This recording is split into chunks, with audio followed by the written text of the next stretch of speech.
Just been looking at some of the old paintings on my blog, stephencroninart.com. This is about 6 years ago. This is Haytor in Dartmouth. So I thought I'd have a go at this, see if I could just try and jazz it up a little bit. Background looking quite faint, so but then that helps sort of push it right into the distance, and then sort of stronger tones coming into the foreground. So let's see what I can do with this, but let's have a look at the materials first. This is my palette. People ask me why don't I ever clean it, but I've never really found it necessary, to be honest with you. I can still get the colours I like, you know, same as I'll demonstrate it again today. One thing I have been doing recently, I've just been experimenting with a little white gouache. Don't always use it, it's just there in case I want to try something different. But it's all the usual colours: ultramarine, lemon yellow, Payne's grey, alizarin crimson, raw sienna, burnt umber and light red. They're just tubes of Cotman watercolours squeezed out and allowed to dry on the palette. There's a few brushes here, but I only really use the big hake. Does 99% of the work, and I've got like a little rigger brush that I sometimes use, well, just for the little twigs and little figures or whatever. Here of clean water, it has a handy lip on that you can wipe the brush on to take off a lot of the excess. The rest of the water's taken off using the towel like that. I'll just wipe it on it. It holds a huge amount of water, these hake brushes. Paper is 15 by 11 Fabriano Watercolour Paper. I just clip it onto a 9mm piece of ply just to hold it steady on this easel. It's upright, I mean it's almost 90 degrees vertical. You don't have to have it that high, it suits the camera, the way I film. One more quick look at the painting before we start. So, like in the last video, I'm not going to bother wetting the paper all over. I'm just see how it goes. So all I'm going to do is go a bit of raw sienna.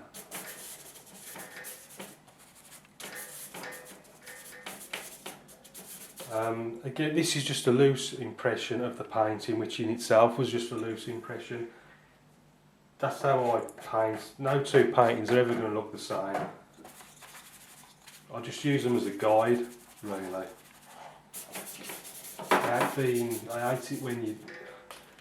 I did a few commissions, not many, but I found I absolutely hated it. Problem being, I felt under pressure to make the painting look too much like the reference photo.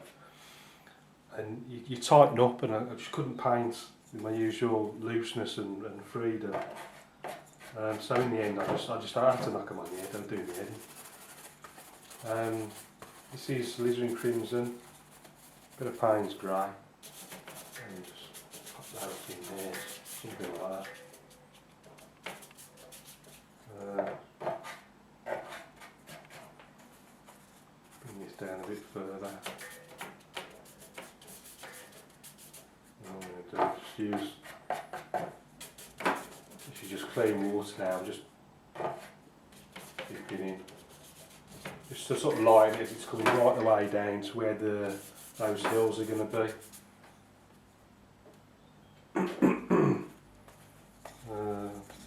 Ultramarine, alizarin crimson, Payne's grey. Let's just darken that a little bit. Like that.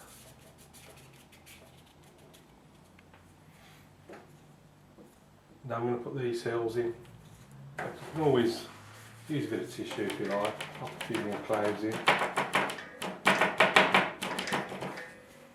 But then what I'm going to do now, put these hills in. So I'm going to take the same colours as I've used for the sky, a bit of everything, and just sort of leaning towards blue. Blue, cooler colour, helps push the objects right back into the distance. I'm just going to put there something, I think there's around there like that. Just a bit, too much alizarin then, just mix that down a bit.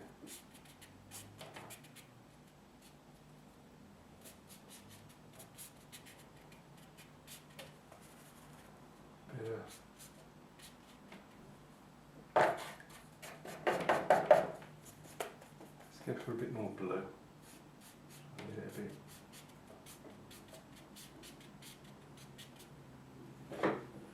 How's that looking? Don't want it too strong, I want it quite faint because there's like another layer going in front of it. So I want it to push this right back. So again, I'm just using clear water now. Just bringing it off the bottom just to really lighten it as it comes forward. Just really lighten the bottom. And then the sort of next layer will go on quite strong.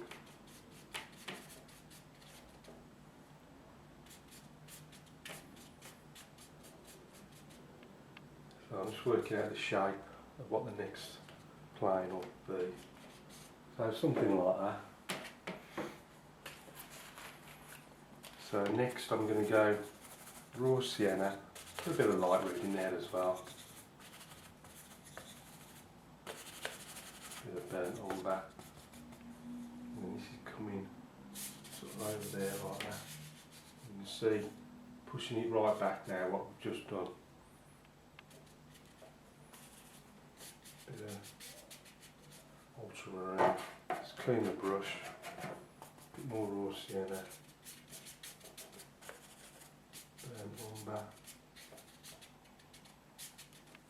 And over on the left hand side, getting back into the raw sienna.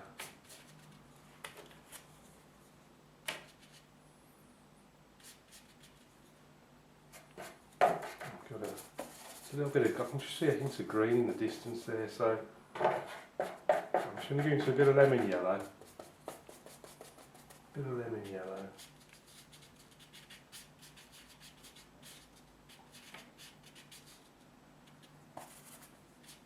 Raw sienna.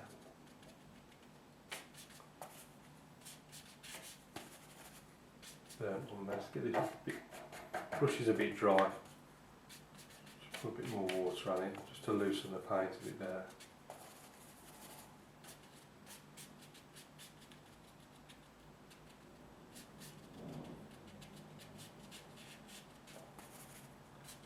Bit of raw sienna.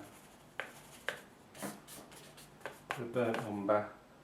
I'm really coming down to the foreground now, so I'm sort of getting strong, dark. I might wait for this to dry and go over it again, just try and get it a bit stronger. Just sort of maximise the strength in tone from this to that sort of middle, like far hills in the distance.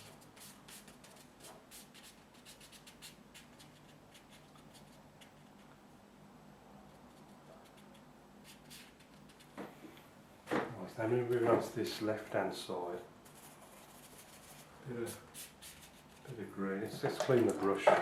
That green looked quite dirty, so back into the yellow, lemon yellow, sweep that across.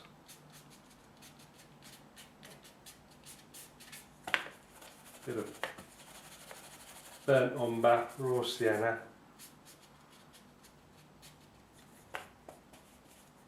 Ultramarine, really darkens it. Burnt umber. Bit of ultramarine. See how dark that goes now. Burnt umber and ultramarine, that's almost as dark as going into the Payne's grey. Let's bring that down. Ultramarine. Go on this side.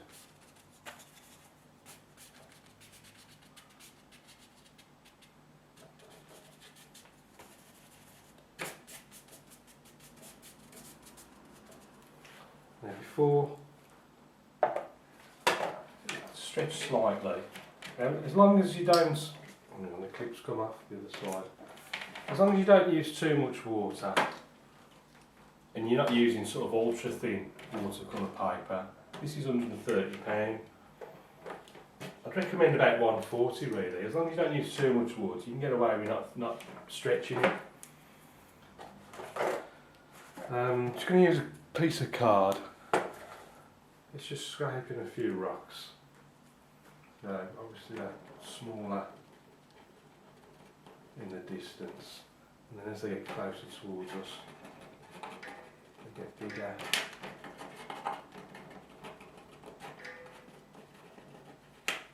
Bigger and bigger. A few on this side.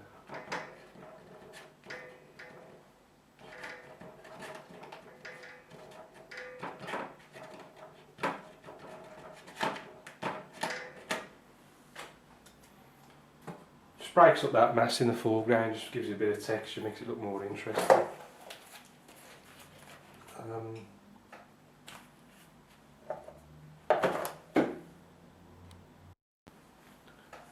So, we've got to put the water in. This here, we've got like a little river flowing through this. So, now I'm going to use the same colours as the sky, because water often it reflects the sky colours.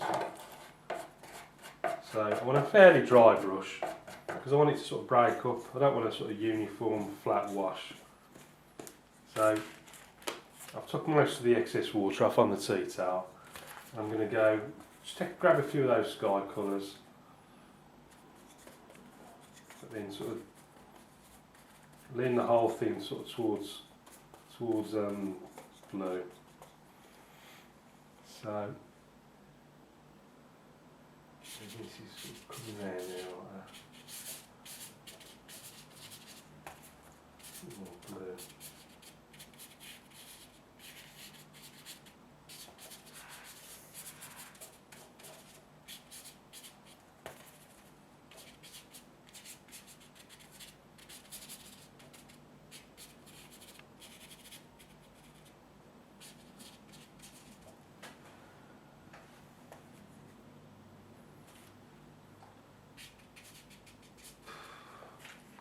How does that look? I don't know. Does that look?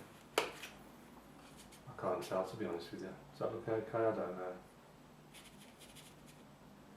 I think it looks like water anyway. I'll just strengthen the banks a little bit, just dipping the very tips in, just so I can then. People say my hairs keep splitting on my brush, so basically all I'm doing is just dipping the very tips into the water. And you'll just have to experiment. I mean, when I say the tip, I mean literally 1 millimetre in the water. If it's not enough, dip in 2 mil, then 3 mil, until there's enough just to hold the brush, the hairs together while you go into the paint, and you end up with that sort of chisel edge, like that, and the hairs ain't going all over the place. And you can do things.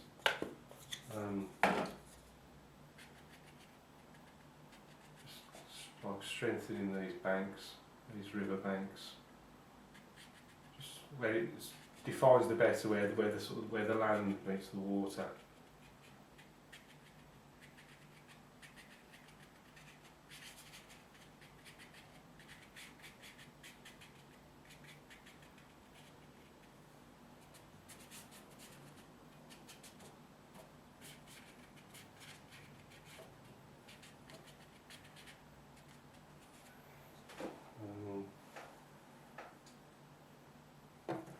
That's that, and I think what I'm going to do, I think, is I might just put a 2 or 3 sheet up on that little side. Paper's just stretched very, very slightly. You can get away with that. Well, it's when it starts cockling and when it looks horrible. You'll probably need to pre-stretch it if you're having trouble with that. I'm just using a rigger brush, and then all I'm doing is just doing a sort of ovally, sort of sheepy shape.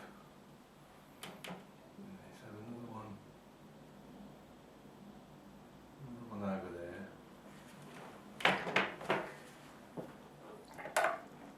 I might go for 3. Go for 3.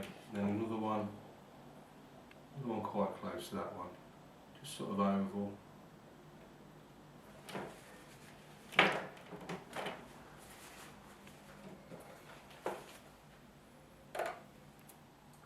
Then very dark. So a dark mix. I'm just going to, just like a little triangle on the end, it just looks like his head as he's sort of bending down, eating something off the floor.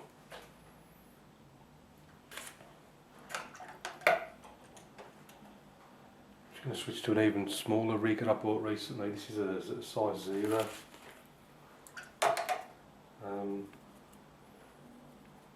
Just into that dark mix on it, and then just making sure my hand's clean before I press it on the paper. I'm just going to put some birds up there.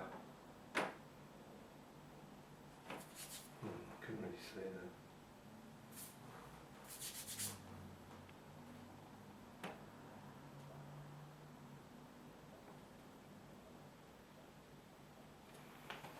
A few little birds up there, and then finally I'm just going to pop my name down now. I'm going to call this one finished. So first of all, let's see what it looks like with the mains on. So this is what we look like with the mains on. So if we go and have a closer look, starting off with the sky area. In fact, if we just look at the overall painting and compare it to the first one, compositionally, I've not changed much really. It's pretty similar. The sky was a mix of raw sienna and ultramarine, and then the darker clouds added a bit of alizarin crimson and Payne's grey. Putting these hills in while the paper was still wet, look, so you end up with a soft edge. Now in the older photograph, I think there's a harder edge there, so the paper must have been dry when I put that in. It has changed. This is if you remember, I used just clean water at the bottom, just to how it creates this sense of mist or fog in a sort of valley at the base of the hill, and also with the advantage of helps you define the profile of the foreground. It just stands out better against the lighter background. They put little sheep here on the hillside. Just use a rigger brush to take out a sort of oval shape, and then just paint in a very dark triangle just to make it look like his head. We've got the water sweeping into the foreground. And up these river banks here, just using a plastic card and scraping out some of these rocks just to try and add a bit of interest. Left hand side. Well, I hope you like that. Thanks for watching. Keep practicing. Any questions, please ask, and I'll see you again soon.